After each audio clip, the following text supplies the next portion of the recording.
उधर अमेरिका ਦੇ ਵਿੱਚ ਗੈਰ ਕਾਨੂੰਨੀ ਟਰੱਕ ਡਰਾਈਵਰਾਂ ਤੇ ਐਕਸ਼ਨ ਹੋਇਆ ਹੈ। यूएसए ਦੇ ਵਿੱਚ ਦੱਸਦੇ ਕਿ 30 ਭਾਰਤੀ ਟਰੱਕ ਡਰਾਈਵਰ ਨੇ ਜਿਨ੍ਹਾਂ ਨੂੰ ਗ੍ਰਿਫਤਾਰ ਕਰ ਲਿਆ ਗਿਆ ਹੈ।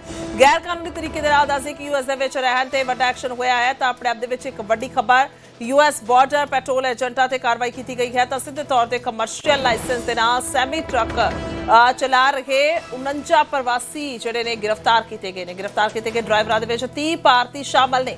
कैलिफोर्निया दे एल सेंट्रो सैक्टर जवाना की चैकिंग की गई है। उत्थे उस दौरान गिरफ्तारियां हुई ने। पिछले कुछ महीनों के दसदे कि कई अजिहे मामले सामने आए हैं जिथे गैर कानूनी तरीके दे नाल अमेरिका च दाखिल हुए भारतीय ड्राइवर खतरनाक सड़क हादसों का कारण बन रहे हैं। अगस्त दे विच हरजिंदर सिंह की गिरफ्तारी हुई सी जिसने गलत यू टर्न लिया, उसके करके 3 लोगों की मौत हो गई सी।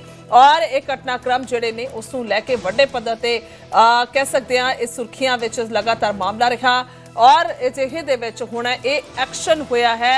कुल मिला के गिरफ्तारी हुई है और गिरफ्तारी जिहड़ी है अपने आप दे विच बहुत इस वेले मायने रखती है क्योंकि जिस तरीके एक कार्रवाई हुई है क्योंकि यूएस बॉर्डर पेट्रोल एजेंटा ने कार्रवाई की है। कमर्शियल लाइसेंस के नाल सैमी ट्रक चला रहे 49 प्रवासी गिरफ्तार जिहड़े ने किए गए हैं और इन्हां दे विच 30 भारती शामिल ने।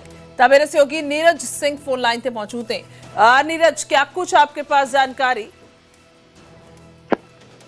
देखिए 30 लोगों को वहां गिरफ्तार किया गया है, वो जो कि ट्रक चलाते थे, ये जानकारी सामने आई है। और इन पर जो आरोप लगाया गया वो ये कि ये तरीका जो है वैध तरीके से अमेरिका में नहीं रह रहे थे। हालांकि कमर्शियल लाइसेंस इनके पास था और 30 भारतीय इनमें शामिल है, लेकिन अवैध तरीके से। देखिए हाल के वक्त में अमेरिका में इमिग्रेशन पॉलिसी जो है और इमिग्रेशन को लेकर सख्तियां बरती जा रही है ट्रंप प्रशासन की तरफ से। और जिन ट्रक ड्राइवरों को गिरफ्तार किया गया वहां के अधिकारियों का ये कहना है कि बहुत सारे इमिग्रेशन के जो रूल्स हैं उनको इन लोगों ने फॉलो नहीं किया था और इसलिए इनकी गिरफ्तारी हुई। ठीक, नीरज बने रहे आप हमारे साथ इस खबर पे जानकारी के लिए बहुत बहुत शुक्रिया।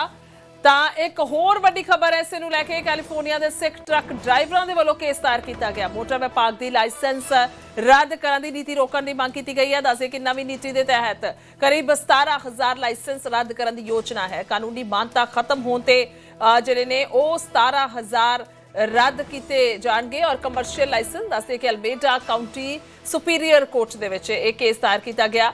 17,000 ਡਰਾਈਵਰਾਂ ਨੂੰ ਇਹ ਬੇਰੁਜ਼ਗਾਰੀ ਦਾ ਹੁਣ ਡਰ ਸਤਾ ਰਿਹਾ ਹੈ। ਬਿਨਾਂ ਕਿਸੇ ਗਲਤੀ ਸੰਭਾਵੀ ਆਰਥਿਕ ਬਰਬਾਦੀ ਦਾ ਖਦਸ਼ਾ ਹੈ ਉਹਨਾਂ ਨੂੰ। ਟਰੱਕ ਡਰਾਈਵਰਾਂ ਨੇ ਨਵੀਂ ਯੋਜਨਾ ਨੂੰ ਦੱਸਿਆ ਹੈ ਹੱਕਾਂ ਦੀ ਉਲੰਘਣਾ। ਜ਼ਿਕਰਯੋਗ ਹੈ ਕਿ ਪਿਛਲੇ ਕੁਝ ਮਹੀਨਿਆਂ ਦੌਰਾਨ ਅਮਰੀਕਾ 'ਚ ਵਾਪਰੇ ਨੇ ਕਈ ਖਤਰਨਾਕ ਹਾਦਸੇ ਜਿਹੇ ਦੇ ਵਿੱਚ ਗੈਰ ਕਾਨੂੰਨੀ ਤਰੀਕੇ ਨਾਲ ਅਮਰੀਕਾ 'ਚ ਰਹਿ ਰਹੇ ਪੰਜਾਬ ਦੇ ट्रक ड्राइवरों की शमूलियत जी सामने आई है। नीरज ने मेरे सहयोगी फोन लाइन पे।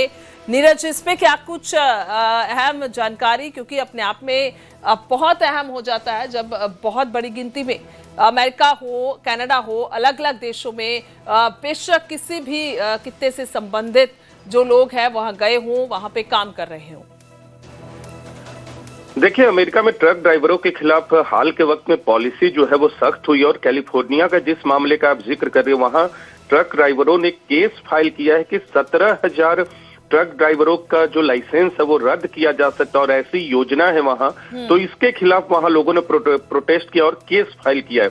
दूसरी अहम चीज की कैलिफोर्निया में ट्रक ड्राइवरों को जो नया कमर्शियल इशू होता है कमर्शियल लाइसेंस उसमें भी देरी की जा रही है। तो बहुत लोगों के लाइसेंस जिनमें 17,000 लोग शामिल हैं उनका लाइसेंस अगर री इशू नहीं किया गया तो पहले से जो तय डेडलाइन थी वो खत्म हो जाएगा और ऐसे में वहां वो बेरोजगार हो जाएंगे। तो इसी को लेकर तमाम ट्रक ड्राइवर जो है 17,000 की संख्या वाले उनकी तरफ से केस फाइल किया गया है कि इस पॉलिसी को रोका जाए ताकि उनके सामने ऐसी स्थिति न पैदा हो कि उनका कमर्शियल लाइसेंस रद्द भी हो जाए और वो बेरोजगार हो जाए। जी शुक्रिया नीरज, तमाम जानकारी के लिए धन्यवाद। तो कुल मिला के ट्रक ड्राइवरां ने हुणे केस दायर किया है अजे दे विच जिथे दूसरे पासे ट्रक ड्राइवर गिरफ्तार भी किए गए ने। तो हुण देखना होगा कि कुछ सारे मामले दे विच रहिंदा है।